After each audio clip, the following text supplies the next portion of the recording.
Laura's interview with Dr. Joanna Katzman is coming up in about 15 minutes. Right now, I'm joined in studio by Justine Fox-Young, a former Republican state legislator and an attorney, and Sean Griswold, editor at Source New Mexico. Thank you both for joining me today. Thank you. Yeah, happy to be here. Great. Now, one piece of the governor's public safety package has made it through one chamber, but not without significant tweaks.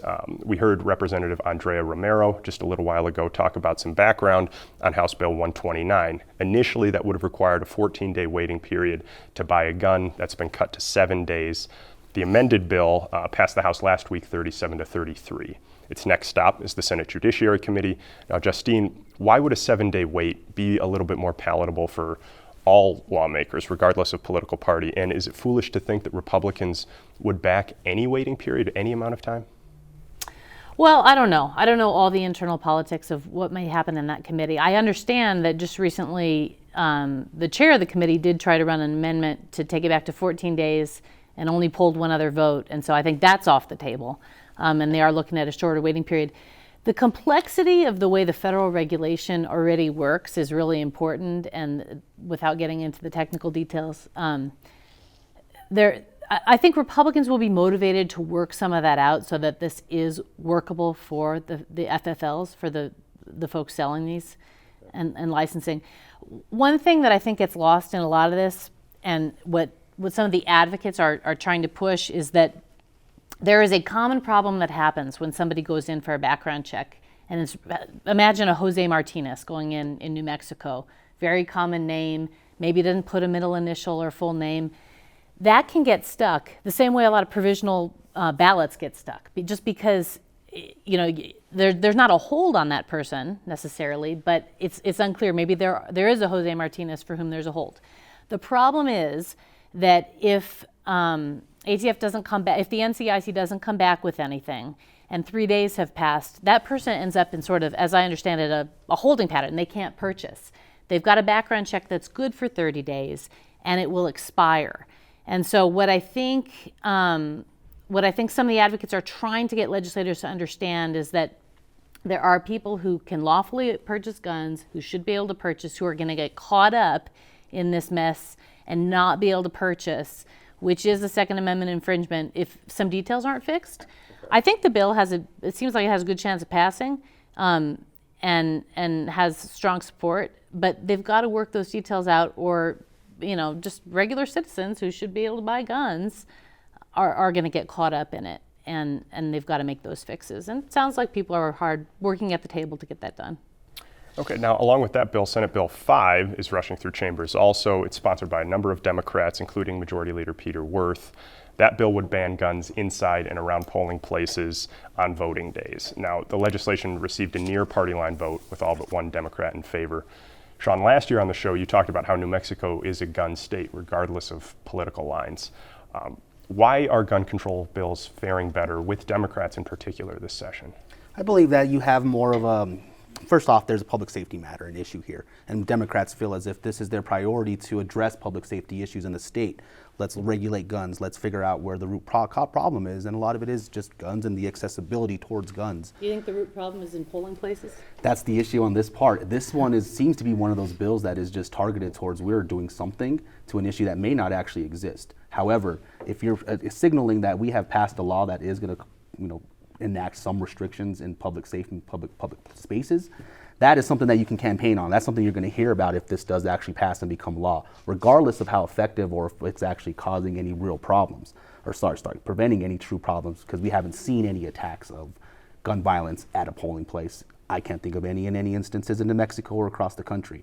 Now, the issue of polling, it's an easy boogeyman to attack. There you go. But also at the same time too, when you do have individuals who are we've seen over the past several elections, the fear of guns at polling places, of people bringing guns at polling places, whether locally or nationally. The presence, even just outside of the zone, is something enough that could be a boogeyman, but is something that could potentially look to stop that. Is that effective? I'm not quite sure. But this one appears to be less controversial than the acquisition of guns, because it seems to target people who already have weapons in a place. Understood. I will say the whole package, and I don't know if you've done any coverage on this through Source NM, which does great work, but there are some real world impacts from this gun legislation, this package of gun legislation that are pretty serious. There was testimony from Calibers. Were you present for this when they said they're looking at building a multi-million-dollar facility in Farmington, went to the bank to get it funded, and the bank said no. Because of this array of legislation and because of the tone in Santa Fe and because we're worried about liability, there's a bill that would institute, it's a trial or refute bill, would institute liability for anybody in the chain of sale. If a gun is fired, shoot somebody and wrongfully kill somebody, go after the manufacturer, the seller, Amazon, who you bought a grip from, and on and on. They wouldn't fund the thing. And so, I mean, I think there are real impacts to the economy, to projects, to jobs that maybe get lost in all of this when we pick an easy boogeyman. I don't know if you looked at that, but there was committee testimony about that. We can't proceed with this project. Farmington wants a Calibers.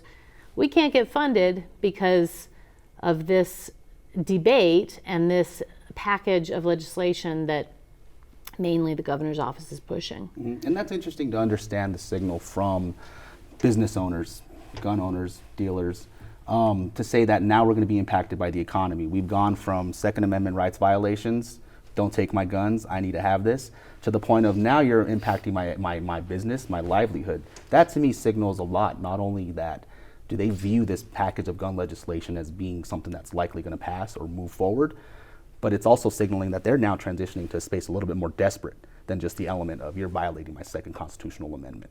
So to me, that also shows that there is some fear from gun manufacturers and dealers knowing that Santa Fe is likely to pass many of these measures. Well, the tone is changing, and the tone will change when the governor comes out with an executive order saying, I don't care what the Constitution says. I'm going to concede right off that this package is unconstitutional, my executive order is unconstitutional, but I want to move the debate on the issue. And I think that's what you're seeing. Of course, and all that is also happening simultaneously with the state, the roundhouse measure enacting their own state measures. This thing of the governor's executive order is still playing out in federal court. Yeah, plenty to still talk about on guns, and we'll see how all that plays out. Now I want to shift to another bill that we have talked about quite a bit on this show, and something that the governor's been pushing for years now. Senate Bill 122 would have created the so-called rebuttable presumption in pretrial detention. That failed. It got tabled last week. The governor now has introduced, through Senator Danielle Ivey Soto, Senate Bill 271. She says it represents a compromise. It would force courts to lock people up accused of new felony crimes while out on jail awaiting trial on a previous felony case. 271 has not come up for a vote yet, and just like rebuttable presumptions, it's raising some red flags about potential constitutional violations. Justine, does that bill have a chance to make it, do you think? And what about those questions over constitutionality? It's my understanding the bill's tabled and has rightfully drawn a lot of opposition because I think it is patently unconstitutional as it's written. For people to understand what this really looks like or would look like if it were implemented, the bill says that once somebody's flagged by the court as having picked up, a felony, they can sit in jail indefinitely, regardless of the circumstances, until the court has a hearing. It violates the Constitution, it violates common sense, it's unworkable. And so I think there's a general understanding from almost everybody, except perhaps the fourth floor, that it's not workable.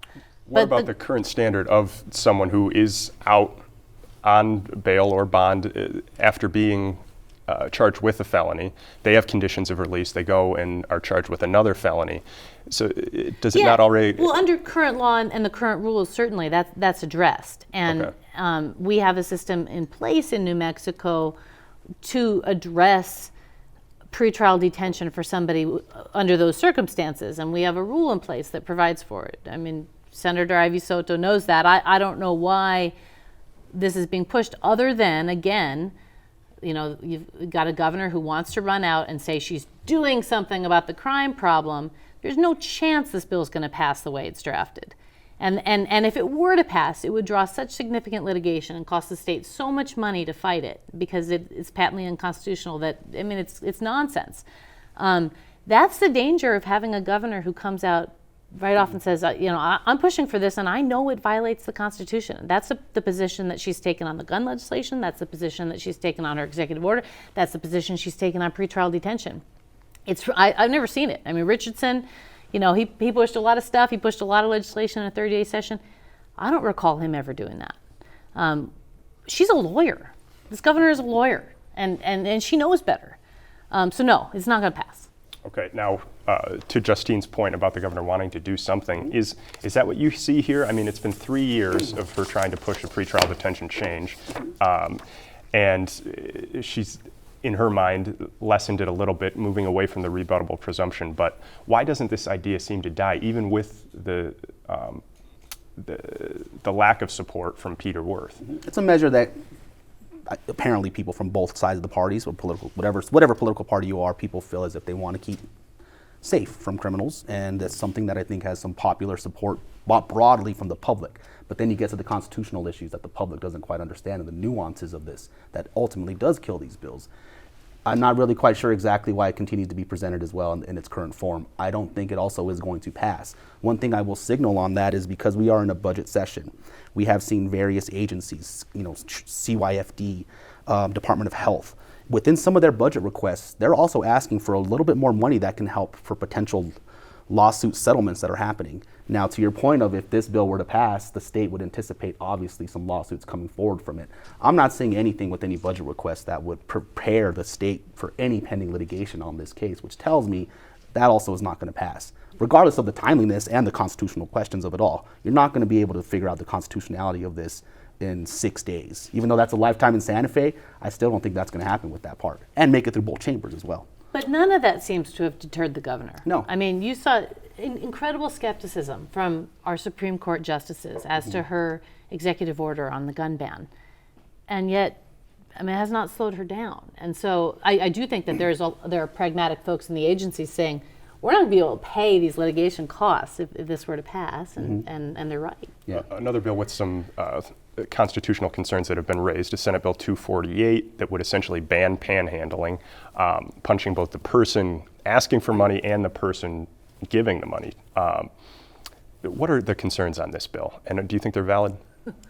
Long list. Yeah. I mean, chief among them is the First Amendment to the Constitution. It's protected speech, and a bill of this nature would have to be so narrowly tailored and really walk carefully through that in order to pass. This one isn't. It's not going anywhere. Can you describe exactly how to tailor that? It seems like they're trying to point in on where these interactions are happening, on a public street, on a corner, in an area that maybe the median's a little bit more narrow than somewhere else. Is there a valid route that way? As a policy matter, I don't think there's a valid route, and I don't think it's a good use of our taxpayer time and money. But yes, there's been a lot of litigation in this area, and there's a recent opinion, I think, by Judge Browning, the federal court, with regard to the city ordinance. And yes, it has to be very narrowly tailored in terms of where it applies and how it applies. This bill doesn't do that. And I think, as drafted, would penalize anybody who wanted to give $1 to somebody on a street corner. Is that really what our legislators should be doing and where they should be focusing their attention as a policy matter? And again, another proposal that seeks to appeal to people who may not traditionally be on the governor's side, but we're saying we're doing something to address your concerns. And so, but the constitutional question at the very beginning of this is what's going to stall this bill. This is another one that would be immediately challenged if it were to be passed. And what's interesting about it too is it's slid in another bill. It's kind of hidden in a lot of senses. And if you're not reading all the text of a bill, you might actually miss this one. I appreciate you both for this discussion. We'll be back here in less than 15 minutes to talk about education and modernization in the legislature. In the meantime, here's some insight from New Mexico's longest serving state senator on the changes that he's seen among his colleagues in his more than 3 decades in office.